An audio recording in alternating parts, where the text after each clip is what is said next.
Okay, so this is going to be a quick video. I'm going to show you a couple things today. These are random things that you can do with Logic, or that maybe you might want to be interested in doing. You don't have to have the latest MacBook, but whatever MacBook you have, if you go on Amazon, there's this. I'm going to try to, let's see if I can zoom out. Editor's keys, and you'll see it's designed for Apple Logic Pro. This one happens to be for the MacBook Pro, M1 Pro, or the M1 Max, but they have the other ones on there. This one was like 30 bucks, I think, on Amazon, but the other ones are like around 15, 16 bucks if you have an older Mac. And this is basically what it looks like. Let me see if I can, might be good to zoom out first. Oh, that was a little bit far, huh? You can see it right here. Hopefully you can see that. And it's all these shortcuts to help you. The obvious one is spacebar, starts the song, but all your commands that you need to bring up stuff, like when you slice in and want to split stuff, instead of menu diving all the time, it can be quite frustrating. So this will kind of eliminate some of that. Or let's say you want to just, turn the metronome on, something as simple as it's right up here. But if you just learn the key command, like K, is just press it and it turns it on, right? K to turn it on, to K to turn it off. So you have all these colors on here, but you can't see it right now because I just zoomed in. Let me zoom back out. You can see all these colors, especially these particular ones, correspond to the colors that are on here. So when you get a chance, you just look at them on Amazon. It's pretty clear. They're a worthy buy especially if you're new to Logic. If you're not new to Logic, I've been using Logic since Logic 8, and I'm still finding cool things, especially on these shortcuts that have sped up the workflow. Things, I'll just give you an example of what I mean by those type of things. Like, usually when I go to get the mixer on here, I go up here and here's the mixer and I click it and there it is. And it's literally there. But let's say I want to be able to see what's going on behind here and it's kind of taking up too much room. Well, then on here, there's a shortcut. Mind you, I just found this out today myself. But there is a shortcut right here on the 1, 2, 3, 4, 5, 6, 7, 8 that will allow you, if you hit Command Mixer, to have the mixer there. Now you can see I can put it aside if I need to move it, put it down here, which is what I'm kind of used to with AUM. So being able to move it around is so much better. Other things too, like your screen editor, your audio editor, can be, instead of having to go in here and then do it this way, you see how much room that takes? And usually, honestly, when you open this up, it's not even that large, just like this, right? So you're editing on this little small window. And if you can do that, that's great. But to me, having the ability to do that and move and do the editing right here, move it where I want it to be, is just a little bit better. Just little things that make your workflow better. So anyway, check out Amazon.com. I don't get paid anything, nor do I care. I'm just doing it just to help you out. Amazon.com, they're on there, and again, they're designed for Apple Logic Pro. There are other ones. I can't tell you exactly what they all are, but just find the one that fits your computer. And it's like editor keys is what they're called, and it's just a layover. I'll pull it up for you real quick so you can see it. You see, it's really thin. It's just a little. Maybe I should tilt this down where you can see it. Just a little layover. It sits over your keys. But once it settles in, you got to kind of set it in a little bit and give it some time. It's ready. It doesn't take long because the heat from the keyboard will kind of set it in just right. And you can pick it up if you don't want it. So the other thing is, what was I going to say? Nah, I'm almost forgetting because I got to talk about one thing. So that's one thing I appreciate. And there's so many other things with the waveform that I learned that you can do. But keeping it simple, setting up templates. That's what I was going to say. So let me show you that. This is just a song here. It doesn't really matter. I'm just going to go open. So you'll see if I go open, I'm going to just close it. Let me close this one out. That actually is a better way to do this. I'm going to exit and I'll just go from the beginning. Don't save. All right, so here we are. Click Logic. Is this camera right? Sorry, I'm having to adjust camera while I'm doing this, but it is what it is. Just want to make sure you can see it. Of course. Okay, let's try that. All right, here we go. So what I did was I built a template. You can see under my templates, I had a couple other ones already, but this is a great way to speed up your workflow in a DAW is to create a template. So I'll show you mine. It's really simple. I only have 4 tracks. That's literally what I use most of the time. So I have my key track, which I usually use scalar, right? So I keep that. And then I'll have, this is one of my pianos from Spit Audiofier that I use. If I don't use that, you'll see me use Keyscape. That's probably that's probably the only 2 that I'm really using on most of the songs. Everything else is like something to color the sound, right? So then I'll have those 2 set up on that channel, right? And then I'll have a bass channel. And on the bass, I play my bass in live generally. So I use IK's Amplitude, and I bought the Fender packs, which I like because there's a Fender Bassman right there for me to use for my bass amp. And then under the guitars, I use the same Amplitude, and I have a Fender Twin because I have the Fender amps, right? So I use a Fender Twin. So there's my 2 amps. Pretty simple, nothing major. And then on the drums, what I usually do is, if you see over here, the menu I have, I don't know why it's clicking on that one, but whatever. Hold on a second, let me see if that's this doing that. There we go. So I pull from Splice, wherever I got my drums. Also, sometimes you'll see, like, I'll have my drums, where is it?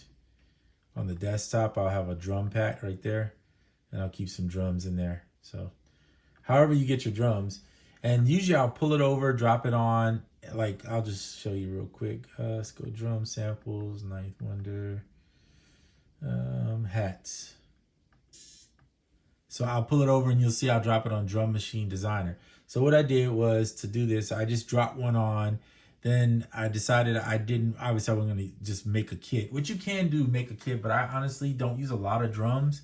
So I'm not going to make a kit for 4 or 5 drum sounds that I use every time I make a song. And I like to change it up and switch it up. So what I did do, though, is you'll see I set it up, and here it is right here. And I can just open this now. And one of the things cool I found out about the keyboard thing that kind of works with this is, if it's an actual Logic instrument, it will actually pull it up for you. So there is a key command to do that. And right now my brain's not remembering where it's at, but that's okay. I'll figure it out. But there is one that allows you, and I hope my face is not in there, because I usually don't do it. But anyway, it allows you to pull up your this right here. Simple. You could either click it or use that command to pull it up. I'm not worried about showing it to you right now because it's not a big deal. It's just kind of nice, an extra feature. Drag over go through preview them. Okay, and then drag in and drop in what you're going to use. And I'm telling you, I use probably 4. And you guys have seen some of my other videos where I show you kind of what I do. So we'll show you, here's a template. Oh, on the master track, I use Lursen Mastering Control. And there's all kinds of presets in here for different styles, or you can build your own preset, which I have not done on this one. I usually start with one of their presets, adjust accordingly for each song. That's pretty simple, but it's only one tool, right, to use. I don't have to use a bunch of stuff. Here's the chain that sits in the back. It automatically comes up that way. It's built just for that. Mastering, I put it on the master channel. And I use Haze Natural Width. You can use whatever works for your songs. I'm just showing you mine. And that's on my template. So then I go in and after you do all those, set everything up you want that you're going to use the most often. Then you go in and you save as template. You can see it right there. So just go in and save as template. Once you save as template, now you'll have this template. And every time you open a template, you'll see it's untitled. So they'll rename it automatically for you. So you don't have to do, and then when you're ready to name it, just go ahead and file and save the name. Okay, so that's that. I'm going to reopen that track I had open just a few seconds ago. We'll close this. We will not save it. And then I'm going to just show you a few other things I do. So using Scalar, I use Scalar 2.5, which is the latest one of it. And you'll see down here, let me go, or not down here, up here. I like to use Scalar and then I'll turn it off. So I don't use it, and there are features for human eyes. And the reason why lately is I've been noticing that it will, for some reason, ring on the first note. Like every time you start, it has this weird ring sound. And I don't know if that's Scalar or Scalar working with my pianos or what it does, but I can't figure that part out. That's some type of technical thing I'll have to figure out later. But what I do is I use MIDI capture, which is right here. And what it does is it records me what I'm playing, but it records the MIDI, right? So it captures the MIDI. It makes sense, right? And then you basically can save that, and you can drag it literally where it says drag right here. You can drag it onto the timeline, and then just make adjustments inside and turn Scalar off. So I've noticed that when Scalar's off, I'll play it for you just so you can. Oh, let me turn it up.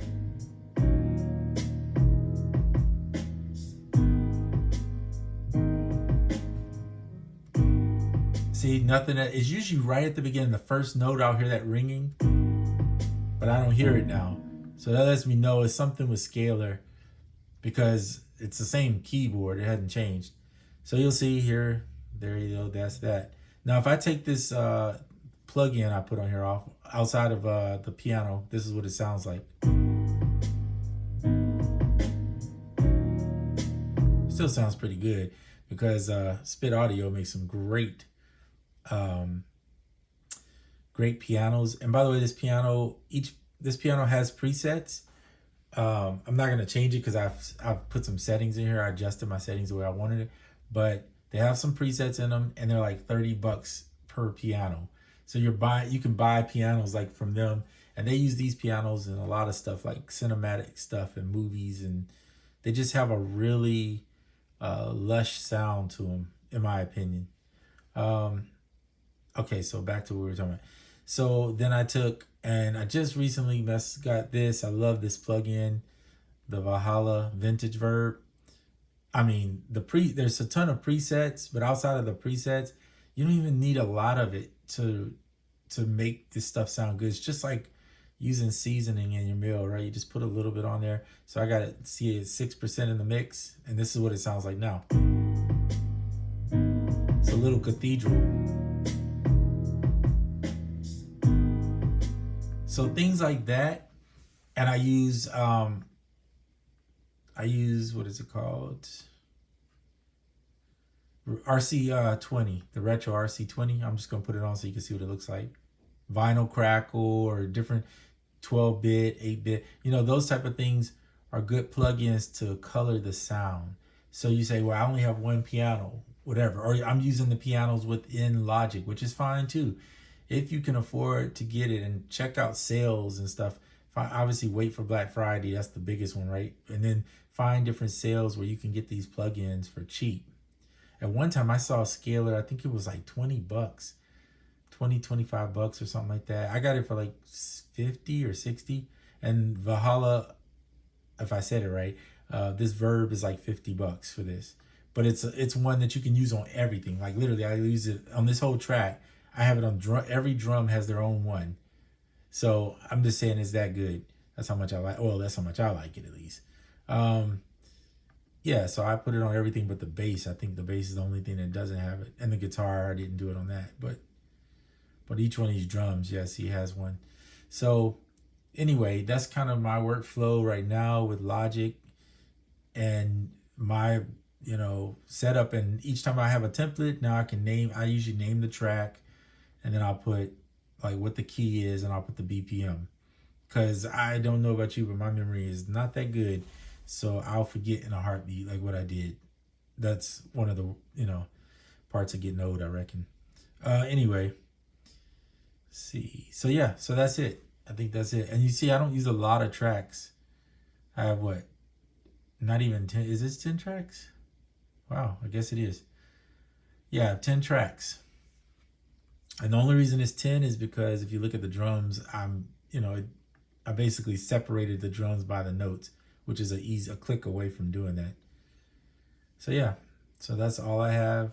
Technically, it's a 4-track, but when you break out the drums the way I did, it's gonna be a few extra tracks. And this track here is just housing them together. So technically, there's only 9 tracks here.